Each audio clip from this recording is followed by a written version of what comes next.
म तँलाई परामर्श दिनेछु। तपाईँ चिन्तित अवस्थामा हुनुहुन्छ, परमप्रभुले इच्छा र चाहना हामीलाई स्वर्ग उकाल्ने होइन, स्वर्ग नै तल झार्ने, यो चाहिँ इच्छा र चाहना हो। हाम्रो हृदयमा प्रशस्तता वचनले बास गरेको छ भनेदेखि तपाईँलाई भजन सङ्ग्रह 32 को 8 पद, कलस्सी 3 को 3 र कलस्सी 3 को 16 यसलाई दाँजेर हेर्ने हो भनेदेखि तपाईँ यो संसारको मानिस नै होइन। अनि त्यो गाइराख्नु पर्दैन यो दुनियाँ मेरो घर होइन भने तपाईँ अलरेडी परमेश्वरको सन्तान हुनुहुन्छ। दुःख तपाईँमा आउँछ तर सदाको लागि आउँदैन। अयुबलाई चाहिँ तिखार्नलाई तपाईँको जिन्दगीमा दुःख आउँछ। सङ्घर्ष गर्नुहोस्, फल्नुहोस् त्यो दुःखमा पनि, पक्रिनुहोस् दुःखमा पनि, झटारोलाई सहने बानी राख्नुपर्छ। तपाईँ मरितुल्य हुनुहुन्छ। मानिसले तपाईँलाई जिउँदो भए तापनि वास्ता गरेको छैन भनेदेखि डेफिनेटली तपाईँले त्यति बेला आफूलाई चाहिँ के गर्नुहोस्, गर्वमा राख्नुहोस्। माथिबाट पठाइएकाहरूले तलको कुराहरूको खोजेर वास्ता निन्दा गर्दैन। त्यही भएर तिमीहरू कहाँका हो? माथिका हो। माथिका हो भने के कुराको खोजी गर? माथिकै कुराको खोजी गर। माथिको कुरा भने के? झगडा छ? छैन। यहाँ छ कि छैन? हामीले झगडाको खोजी गर्ने होइन, हामीले प्रेमको खोजी गर्ने हो, जीवनको खोजी गर्ने हो।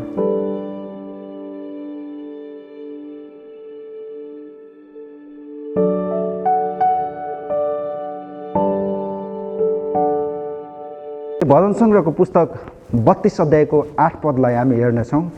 तपाईँले पाउनुहुन्छ भजन सङ्ग्रहको पुस्तक 32 अध्यायको 8 पदमा, म तँलाई शिक्षा दिनेछु, त कुन मार्गमा हिँड्नुपर्ने हो सो तँलाई सिकाउने छु, म तँलाई परामर्श दिनेछु र तँमाथि नजर राख्नेछु। आमेन। आज हामी मानिस भौतारिएर दुःख र कष्ट आउँछ, हामी भौतारेर हिँड्छौँ अनि हामी परमप्रभुतिर फर्किँदैनौँ कहिले पनि। मानिसको सोच आफ्नै सोचले सोच्ने भएको कारणले गर्दाखेरि दुःख आयो, ला म मात्रै दुःखमा पिल्सेको छु, फलानु त त्यस्तो भएको छैन, आफै भित्रभित्र पिल्सिन थाल्छ। तर परमप्रभुको वचनले भने चाहिँ म तँलाई शिक्षा दिनेछु। दुःखको पनि शिक्षा छ प्रिय। प्रभु येशू दुःखको कचौरा पिउँदै हुनुहुन्थ्यो त्यो समयमा नि। तपाईँले हेर्नुभयो भनेदेखि अरू सबै चेलाहरू बेहोल भएर रुन थालेका थिए। तर त्यति बेला पनि त्यो दुःखको कचौरालाई प्रभु येशूले भन्दै हुनुहुन्थ्यो। एकचोटि पितासँग प्रार्थना गर्नुभयो उहाँले, हे पिता, यदि तपाईँको इच्छा छ भने यो दुःखको कचौरा मबाट हटाइदिनुहोस्, तर पनि मेरो इच्छा होइन, तपाईँको इच्छा अनुसार हुन भन्नु। अयुबले जिन्दगी जिउँदै गर्दाखेरि, अयुब धनाढ्य व्यक्ति हो, बिचमा उसको जिन्दगीमा तुवालोले ढाकिदिन्छ। तुवालो भनेको फेरि तपाईँहरूले सोच्नु होला कुहिरो झरेर केही नदेख्ने हो, होइन। दुःख र कष्ट, बिमार परेर थल्लिन्छ, कहीँ चल्न नसक्ने गरे। आज निको होला हुँदैन, भोलि निको होला हुँदैन, पर्सि निको होला हुँदैन। अयुबको श्रीमतीले सुरुमा त स्याहार गरिन्, तर जब ऊ थल्लिँदै गयो, निको नहुने भयो, त्यसपछि भनौँ न दिन प्रतिदिन झन् बिमारले च्याप्दै जाँदाखेरि अयुबको श्रीमती पनि वाक्कै दिक्क भएर चाहिँ उसले एउटा आफ्नो मनमा सङ्कल्प गर्छ, अब अयुब कहिले पनि सुखी रहन सक्दैन, अयुब अब कहिले पनि निको हुन सक्दैन। यस्तो मान्छेको भरोसा गरेर बसी भने मेरो जिन्दगी पनि बर्बाद हुन्छ भनेर अयुबको श्रीमतीले आफ्नो हृदयमा सङ्कल्प गर्न थाली।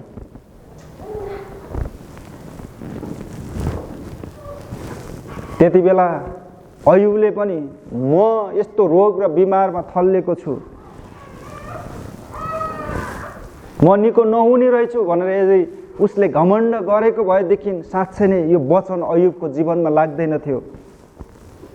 तर जसले सङ्कटको समयमा पनि वचनलाई आफ्नो हृदयमा राख्छ र वचन आधारित भएर आफ्नो जीवन जिउँछ, त्यो मानिसको साथमा परमप्रभु हुनुहुन्छ। आमेन। अनि उहाँले भन्नुहुन्छ म तँलाई शिक्षा दिनेछु। उहाँको शिक्षा ब्ल्याकबोर्डमा लेखेर होइन, उहाँको शिक्षा हाम्रो भित्र हृदयबाट बोलेर दिनुहुन्छ। त्यो भित्रको गहिराईको आवाजलाई सुन्नुपर्छ।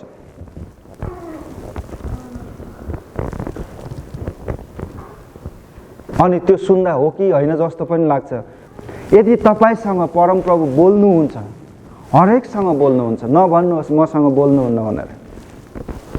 तपाईँहरू यदि पवित्र आत्माको मन्दिर हुनुहुन्छ र तपाईँलाई परमप्रभुले यो संसारमा योजनाबद्ध रूपले राख्नु भएको छ, हरेकसँग परमप्रभु बोल्नुहुन्छ। तर त्यो आवाजलाई चाहिँ सुन्ने कोसिस गर्नु पर्यो। सुरुमा लभ परेको गर्लफ्रेन्ड छ, भर्खरै लभ परेको छ भने उसले आई लभ यु डियर भनेर जब प्रस्तुत गर्छ, आफ्नो प्रस्ताव राख्छ केटाले, केटीले पनि लजाएर भन्छ आई लभ यु टु भनेर बिस्तारै बिस्तारै बिस्तारै। बुझ्नुभयो? त्यो आवाज तपाईँले कानमा झड्याङ्ग परेको सुन्न चाहनुहुन्छ भने आस्ते आस्ते तपाईँले आफूलाई तयारी गर्नुपर्छ। रिप्ले त आउँछ, कसरी आउँछ? कसैले पनि भन्दैन आई लभ यु टु भनेर भन्छ, कसैले भन्दैन। लजाएर आफ्नो मायालाई प्रस्तुत गरेर हो, झनै उसलाई त्यो बोलीले कसेर लिएर जानको निम्ति आई लभ यु टु भन्छ।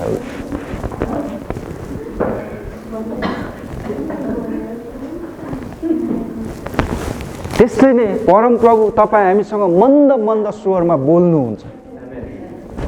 त्यो आवाजलाई सुन्नको निम्ति नि तपाईँले हरेक पल तपाईँले आफ्नो हृदय त्रिषित बनाएर राख्नुपर्ने हुन्छ।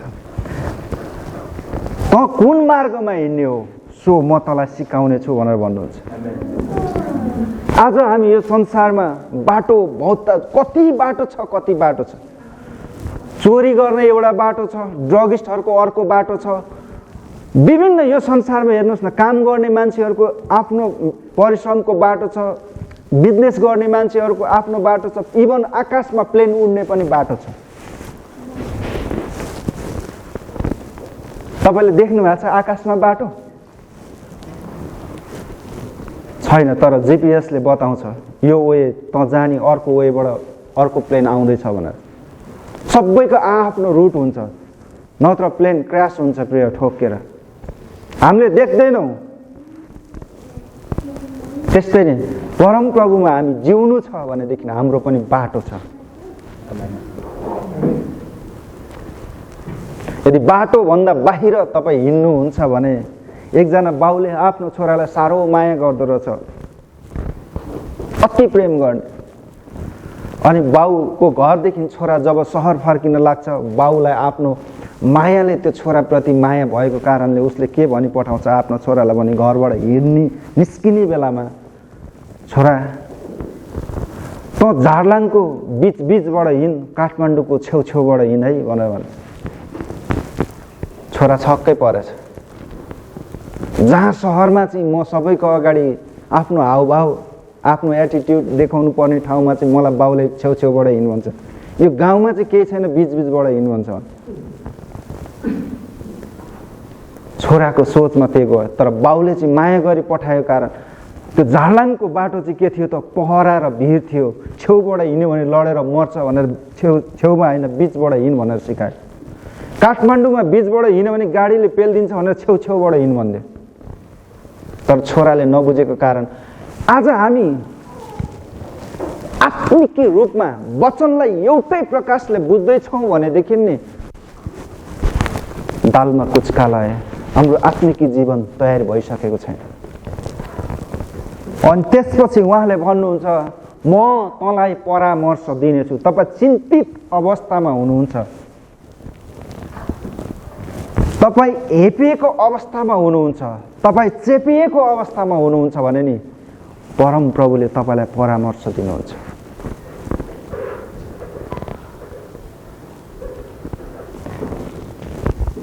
त्यति मात्रै नभएर पवित्र आत्मा हामीलाई उहाँले सल्लाहकारको रूपमा छोडेर जानुभएको छ।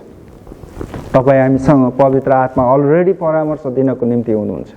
तर हामी आफ्नै सोचमा बोल्ने भएको कारणले गर्दाखेरि हामी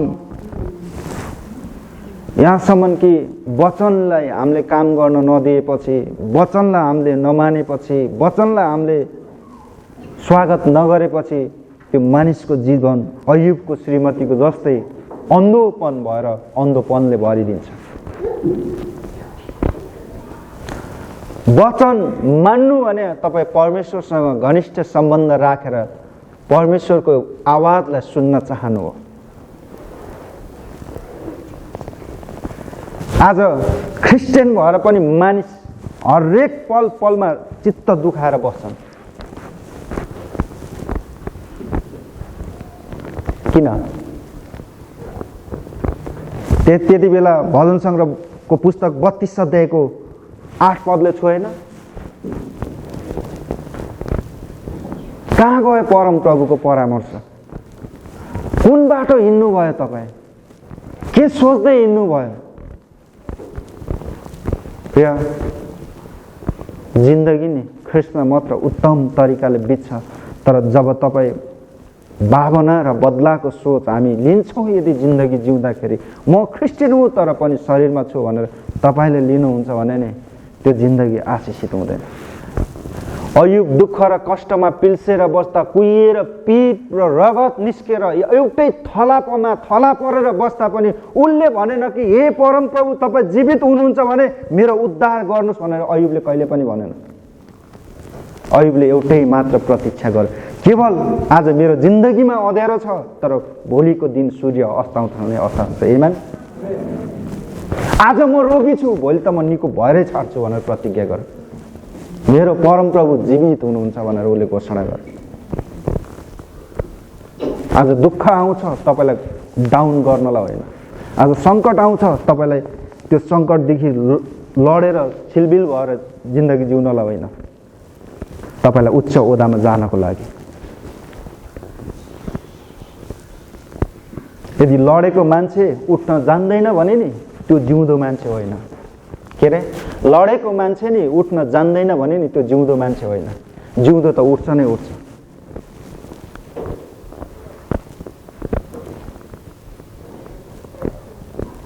हाम्रो जिन्दगी ख्रिस्टतिर केन्द्रित गरौँ। अनि उहाँले भन्नुहुन्छ म तमाथि नजर राख्नेछु। एमेन। ल भन्नुहोस् त, हरेक पल तपाईँसँग परम प्रभु हुनुहुन्छ।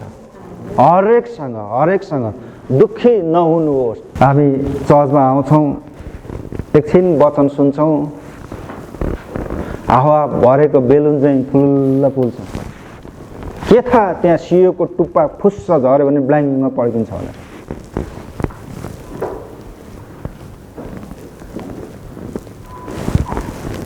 तर तपाईँ भरि राख्नको निम्ति आफूलाई परम प्रभुको वचनमा तपाईँले केन्द्रित गर्नुपर्छ। जसको यो संसारमा कोही छैन भन्ने परिस्थितिमा हुनुहुन्छ नि, तपाईँ अब मौलाउने जग्गामा उभिँदै हुनुहुन्छ। एमेन।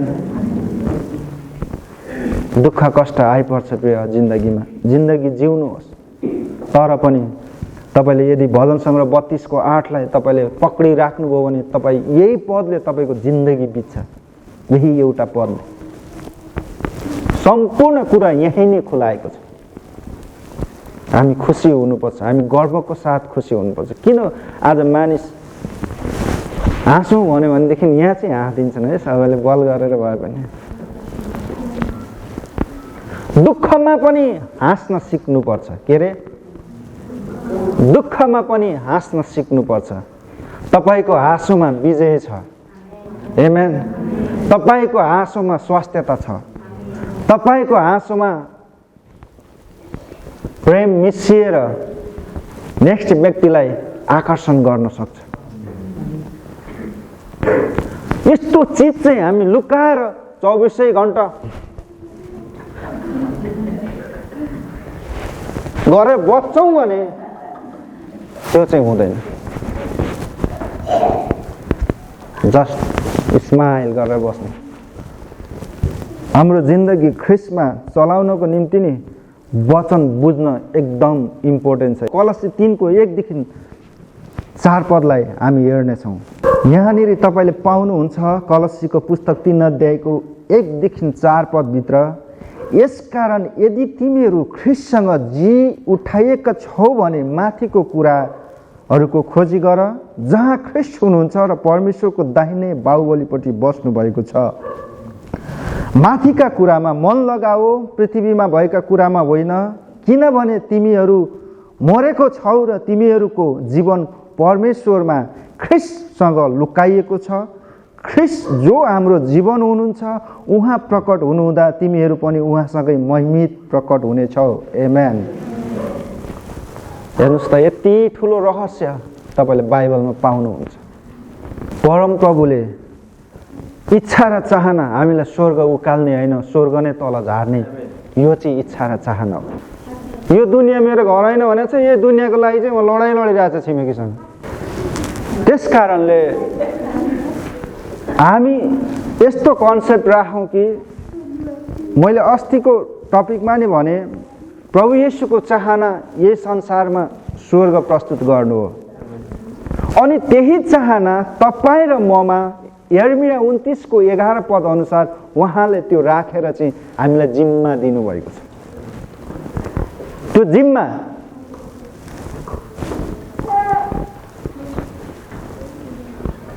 हामीले जिम्मेवारी वहन गर्ने कि नगर्ने, त्यो चाहिँ तपाईँ र ममा भर पर्छ, हामीहरूमा भर पर्छ। हामी असल ख्रीष्टको योद्धा सिपाही हौँ भनेदेखि हामी त्यो कुरा गरेरै छाड्छौँ। हामी परमप्रभु प्रति धन्यवादी हुनुपर्छ। उहाँको सल्लाहमा हामी हिँड्नुपर्छ। उहाँले हिँडाएको बाटोमा हामी हिँडिराख्नुपर्छ। असल जीवन जिएर असल क्रिस्चियन बनेर उहाँको राज्यलाई यो संसारमा ल्याउनु छ भनेदेखि फुलेर भन्दा फलेर हिँड्नुहोस्, त्यो फल मानिसले चाख्छ। आमेन। भनेको मतलब कसैलाई छुवाछुत नगरौँ।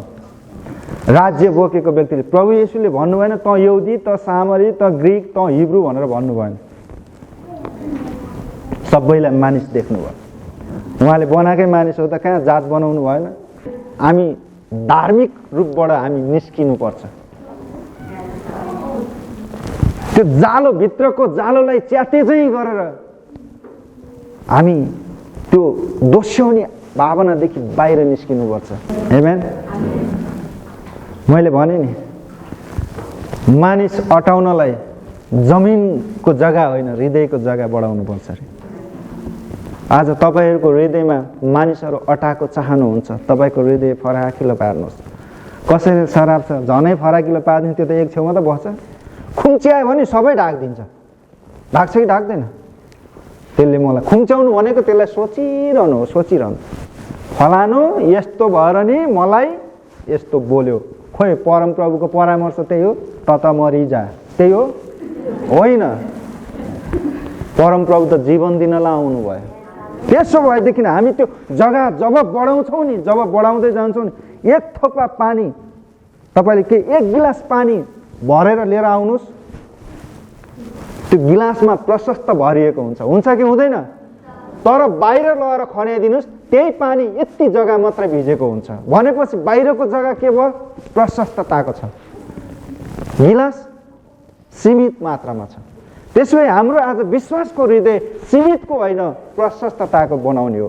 आज मानिसहरू एकदेखि अर्को जलेर गनाउने भएर बसेको छ। यदि तपाईहरूलाई नजल्नु म भनेर भन्दिनँ, जल्नुहोस्, मजाले जल्नुहोस्। मन्दिरमा नि अगरबत्ती जलाउँछ, थाहा छ? त्यो धुवाले मानिसलाई असर गर्यो भनेर भन्दैन, बास्ना फैल्याउँछ। आमेन। त्यस्तै गरी तपाईँहरू जल्नुहुन्छ भने तपाईँहरूको सुवासना फैलियोस् के, त्यो जलेको राम्रो। कुवासना फैल्यो भने त्यो चाहिँ हुँदैन।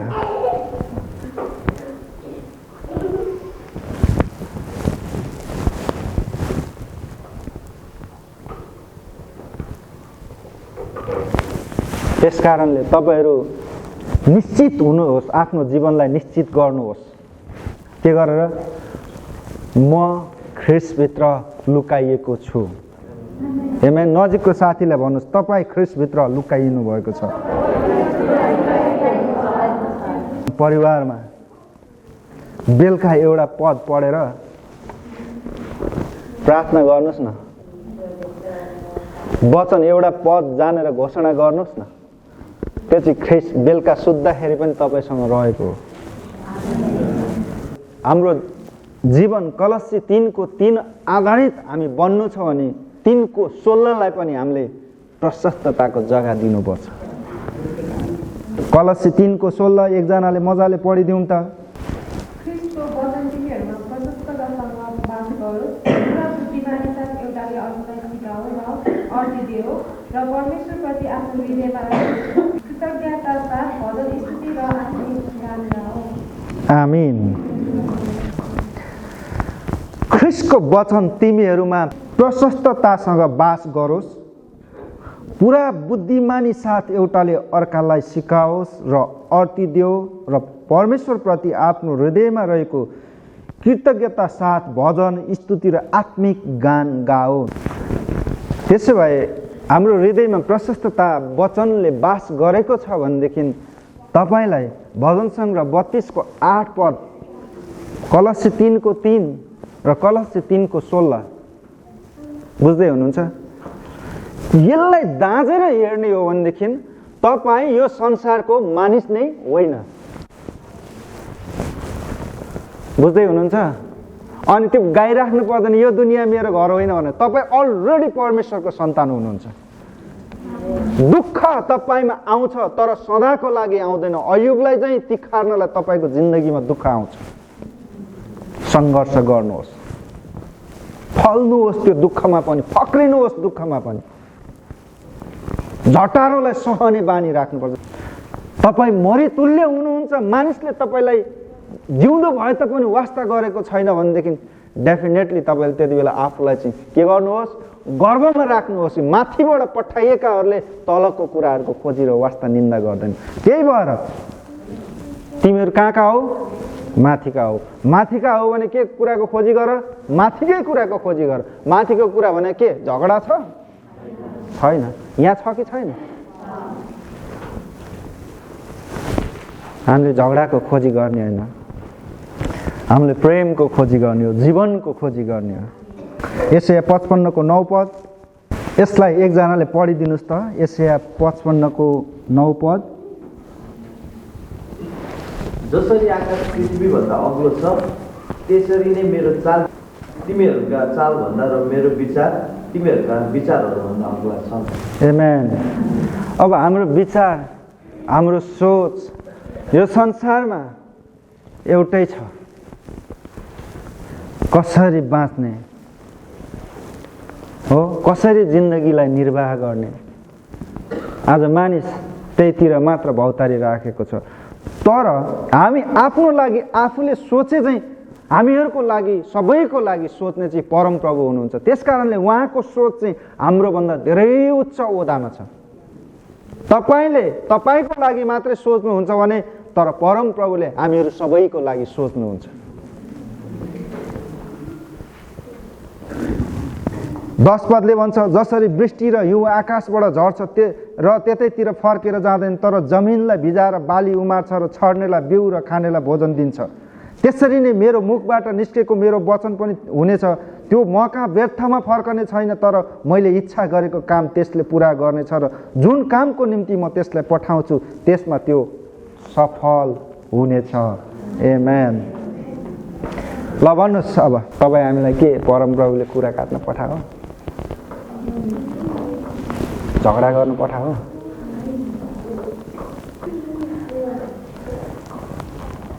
त्यसो किन कुरा काटेको त?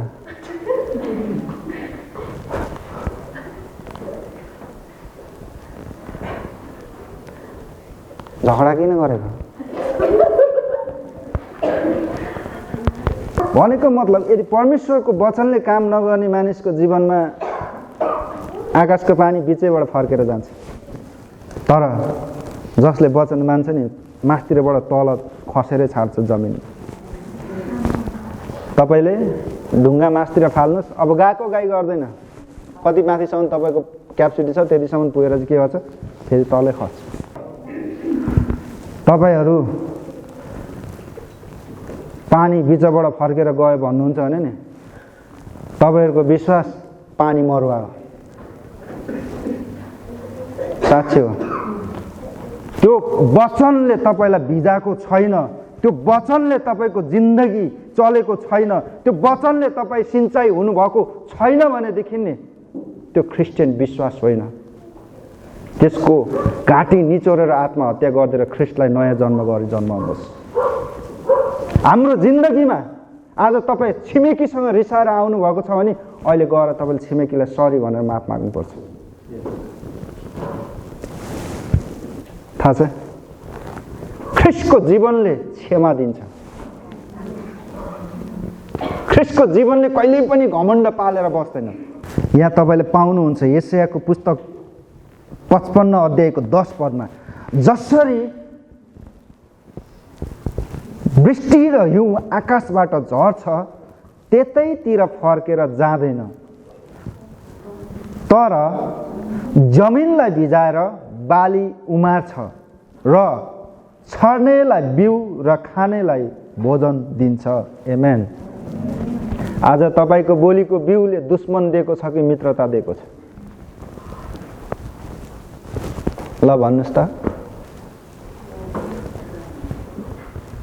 तपाईँको पछाडि वाह गर्ने मान्छे बढी छन् कि कुरा काट्ने मानिस बढी छ?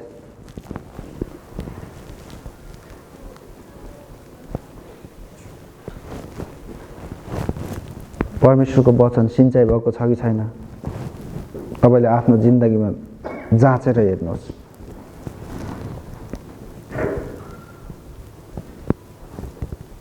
त्यसमा यदि बाली उम्रेको छ भनेदेखि परम प्रभुले त्यो बालीको मकैको गोगोमा नि बिउ राखेर दिनुहुन्छ। त्यसकारण यो वचनले भन्छ छर्नेलाई बिउ र खानेलाई भोजन दिनुहुनेछ। बिउ खायो, त्यसपछि मेरो खेतमा धानको सिजनमा धान, मकैको सिजनमा मकै, काँडा र सिउँडी त 100% उम्रिन्छ हो बाँझो जग्गामा। तर तपाईँले असल बिउ राख्नु भएको छ भने त्यो काँडा र सिउँडीको ठाउँमा तपाईँको असल अन्न बाली उम्रिन्छ। त्यस्तै नि हाम्रो हृदयमा ख्रिस्टको वचन छ भनेदेखि त्यो वचनले तपाईँको कुरा काट्ने मानिसलाई नि तपाईँको प्रशंसा गर्न लगाउँछ।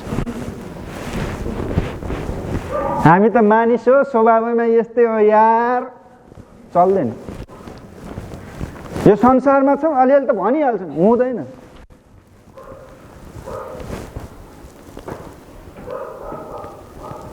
हाम्रो स्वभावलाई परिवर्तन, त्यही भएर हामी माथिको हो भने माथिकै सोच्नुपर्छ।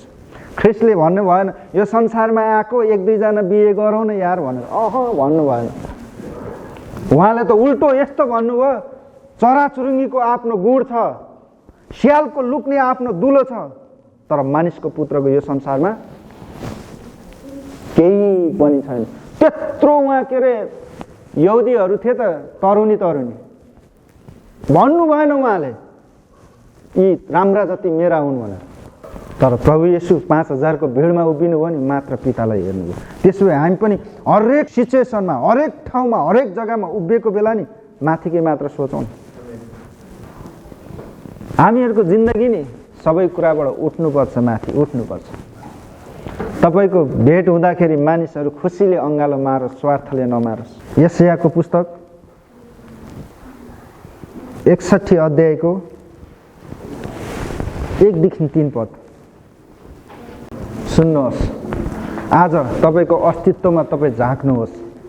तपाईँ भयङ्कर योजनाले बनिनु भएको मानिस हो, कुनै पनि बाबुआमाको सोचमा होइन, ख्रिस्टको योजनामा।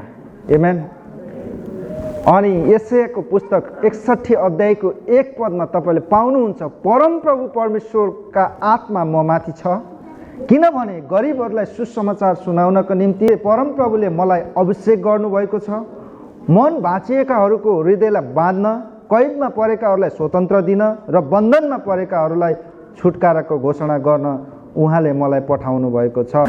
परमप्रभुको प्रसन्नताको वर्ष र हाम्रो परमेश्वरको बदला दिने दिनको घोषणा गर्न, सबै विलाप गर्नेहरूलाई सान्त्वना दिन र सियोनमा विलाप गर्नेहरूलाई खरानीको सट्टा सुन्दरताको मुकुट र शोकको सट्टा आनन्दको तेल लगाइदिन, निराश मनको सट्टा प्रशंसाको पोसाक पहिराइदिन, उहाँको गौरवको प्रदर्शन होस् भनेर परमप्रभुले नै रोप्नु भएको धार्मिकता का फलाटहरू तिनीहरू कहलाइनेछन्। आमेन। ख्रिस्ट येशूले यो तपाईँहरूले हेर्नुभएको फिल्ममा पनि ख्रिस्टले यो कुराहरू पढेर यतिमै नै के भन्नुभयो, उहाँले यो धर्मशास्त्र अब पुरा भएको छ भन्दाखेरि यहुदीहरूले के गरे, कसरी पुरा भयो भने ग्ल्याङ ग्ल्याङ ग्ल्याङ गलमल गलमल हुन्थ्यो र लास्टमा के गरे, ढुङ्गा टिपेर हान्न लाग्दा प्रभु येशू स्वाट्टै निस्केर हिँड्नुभयो। त्यहाँ चाहिँ के कस्ता व्यक्तिहरू थिए भन्दाखेरि त्यो ढुङ्गा टिपेर हान्ने व्यक्तिहरू चाहिँ कस्ता थिए, उनीहरू शासकहरू थिए। अनि प्रभु येशूको यो वचनको शिक्षाबाट चाहिँ के पायो भनेदेखि अब शासकको दिनहरू के भयो, अन्त्य भयो भनेर उनीहरूले यो बुझेको कारणले गर्दा ढुङ्गाले हाने। आज मान्छेहरू कतिले भन्छन् कि प्रभु येशूले नि त भिडमा यो शास्त्र पढिसकेपछि यहुदीहरूले ठेलमठेल गरेर ढुङ्गाले हान्न लाग्यो, उहाँ स्वाट्टै निस्किनु भयो भनेर होइन। ती बाँच्नेहरू, ती शासकहरूलाई चाहिँ भन्नुभयो अब तिमीहरूको दिन सकिएको छ, तिमीहरूले पेल्ने दिन सक्यो, तिमीहरूले थिचोमिचो गर्ने दिन सक्यो, तिमीहरूले शोषण गर्ने दिन सक्यो, अब तिमीहरू सबै के भयो, अन्त्य भयो। अब धार्मिकताको फलाटहरू चाहिँ को हुन्, यी थिचोमिचोमा पर्नेहरू हुन् भने। आज तपाईँ यो ठाउँमा हुनुहुन्छ, तपाईँलाई परमप्रभुले राख्नु भएको छ नि, तपाईँ आफू स्मार्ट बनेर जिउनलाई होइन, प्रभुको राज्यमा तपाईँलाई महान रीतिले अद्भुत तरिकाले बनाउनु भएको छ।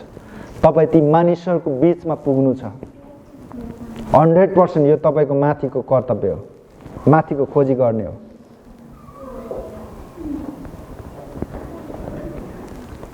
तपाईँ जहाँसुकै जानुहोस्,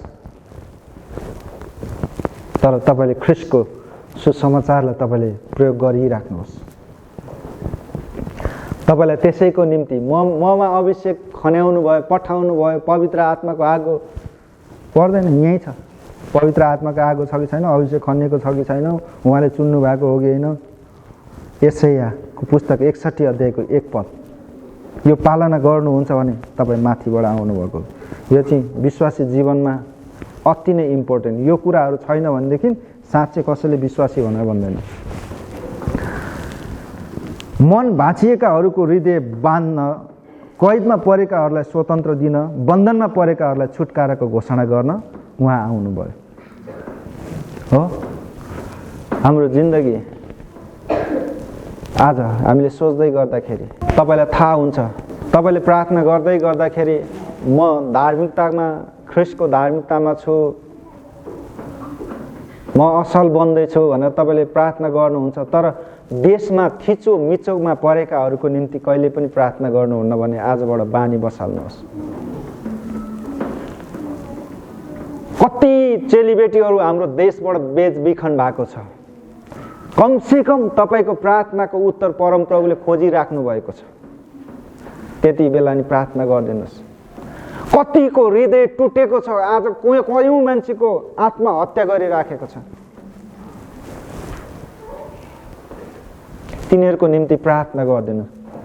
कति मान्छेहरू आज बन्धनमा छ, थाहा छ? त्यो बन्धन भने चाहिँ दासत्व जस्तो, एउटै ठाउँमा मात्र सीमित। जब त्यो मालिकले चाहन्छ अनि मात्र त्यो बाहिर निस्किन सक्छ। त्यस्तो व्यक्तिहरूको निम्ति प्रार्थना गर्नु। तपाईहरूलाई उहाँले त्यो जीवन दिनुभएको छ। आज गर्नु भएको छ यस्तो व्यक्तिहरूको निम्ति प्रार्थना। रोगी बिमारीहरूको निम्ति प्रार्थना। यी कुराहरूको निम्ति तपाईँलाई परमप्रभुले यो संसारमा उहाँको आत्मा खन्याएर राख्नु भएको छ।